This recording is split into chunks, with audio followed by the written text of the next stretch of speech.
Hi awesomes! Welcome to Elix World. I'm Elix. I'm diagnosed with autism and ADHD. Please subscribe!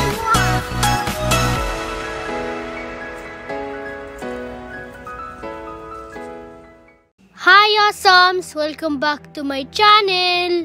Hi classmates! Alam niyo ba na ang nakalagay sa lumang 5 pisong papel ay ang Declaration of Philippine Independence sa Kawit, Cavite noong 1898? Ito ay pinangunahan ng ating unang Pangulo na si Emilio Aguinaldo. Tara, bisitahin natin ang bahay ni General Emilio Aguinaldo na kung saan naganap ang Declaration of Philippine Independence. Noong araw sa bayan ng Kawit, Cavite, may isang bahay na naging saksi sa pagsilang ng ating bansa. Mga kilalang labanan sa Cavite. Matapos ang sigaw sa Cavite noong 31 ng Agosto 1896, magkakasunod na sumiklab ang mga labanan sa Cavite.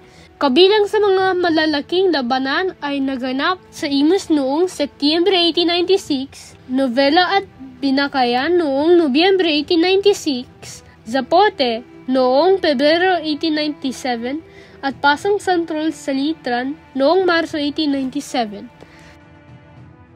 Labanan sa Binakayan, 8 hanggang 10 ng Nobyembre 1896. Inumpisahan ng mga Espanyol ang pangangayon sa Cavite Viejo noong 8 Nobyembre 1896, kasabay ng pagpapatibay nila ng pulvorya sa Binakayan. Sa hapon ng 9 Nobyembre 1896, dumating ang hukbo ni Aguinaldo sa Binakayan at kanyang pinamumunuan ang puwersang Pilipino. Hinati sa 3 ang kanilang puwersa.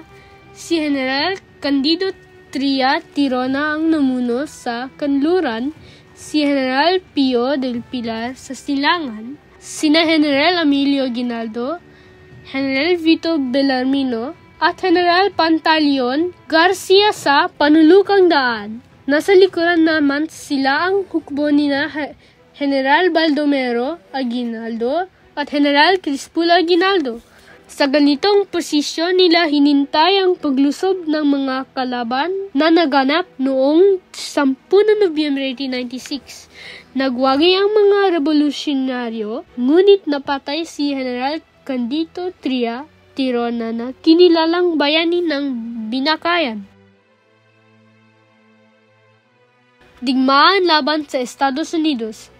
Noong nang himasok ng Estados Unidos sa Pilipinas, ito ay isa ng republika, may sariling pamahalaan, saligang batas at soberanya, ngunit minaliit ng kasunduan sa Paris ang pagkikipaglaban ng mga Pilipino bilang insurreksyon o rebellion. Ang pakikibaka laban sa Espanya ay hindi lamang isang serye ng maliliit at iilalang pag-aalsa. Bangkus, iyon ay isang revolusyon. Ang paglaban sa Estados Unidos ay hindi lamang isang revolusyon. Ito ay digmaan sa pagitan ng dalawang nagsasariling bansa. Ito ang unang yugto ng himagsikang Pilipino at ito ang unang yugto ng Rebolusyong Pilipino. Unang yugto ng himagsikang Pilipino, pagtuklas ng katipunan. Natuklasan ng pamahalaang Espanyol ang katipunan noong 19 na Agosto 1896 dahil sa impormasyong ibinigay ni Padre Mariano Hiel, kura paroko ng Tondo. Agad nilusob ang palimbagan ng Diaryo de Manila at sinamsam ang mahalagang dokumento ng katipunan. Nagresulta ito sa pagdakip sa hindi mabilang ng mga Pilipino, kasangkot man sa katipunan o hindi. Siya si General Emilio Aguinaldo. Siya ay kilala sa Palayaw na Myong. Ipinanganak siya noong March 22, 1869 sa Kawit, Cavite. Siya ang Pangulo ng unang Republika ng Pilipinas. Siya ang leader ng revolusyon laban sa Kastila. Kilala siya bilang ama ng kalayaan ng Pilipinas. Ito ay ang puok ng pagpapahayag ng kasarinlan ng Pilipinas noong 12 ng Hunyo 1898. Buhat sa gitnang bintana ng orihinal na tahanan ng mga Aguinaldo, ipinahayag ni General Emilio Aguinaldo, Pangulo ng unang Republika ng Pilipinas at puno ng himagsikan laban sa Espanya at sa Amerika, ang kasarinlan ng Pilipinas sa pamamagitan ng pagbasa ng Acta de la Proclamación de la Independencia del Pueblo Filipinos na sinulat ni Ambrosio Rianzares Bautista.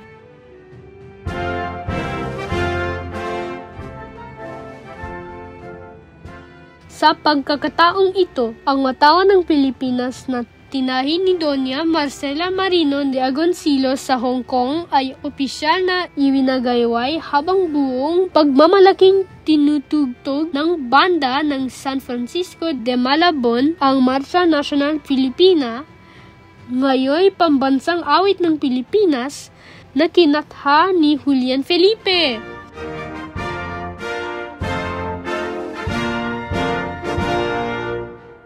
Hanggang sa muli, salamat!